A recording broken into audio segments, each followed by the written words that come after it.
Il Giro d'Italia arriva nella Marca e Vittorio Veneto si tinge di rosa. Dalle biciclette sparse per la città alle vetrine fino alle rose di Piazza del Popolo. 30.000 le persone attese per l'arrivo di tappa. Dalle 16:30 in poi ogni minuto sarà quello buono. La 17ª tappa del Giro arriverà nel cuore della città della Vittoria. Il serpentone di corridori si snoderà per 56 km lungo le strade della provincia e taglierà il traguardo in Viale della Vittoria, proprio di fronte al municipio.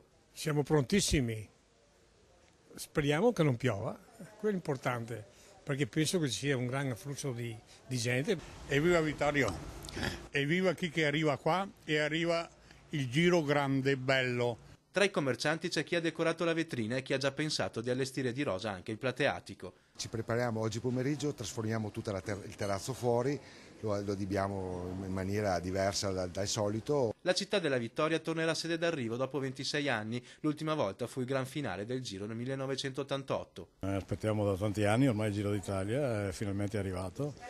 E di solito è sempre diluviato, ma speriamo che domani non succeda. Il Giro porta allegria, porta bene, entusiasma tutto il territorio. Quindi tutto è pronto per ospitare la carovana rosa, dalle vetrine ai divieti. La sosta in alcune vie del centro è vietata già da oggi alle 17 e in via Battisti, Viale della Vittoria e Largo Cavallotti ci sarà anche il divieto di transito. Dalle 16:30 alle 17:30 verrà chiuso il casello dell'autostrada 27 Vittorio Veneto Sud e il Victoria Campus ospiterà il quartiere tappa.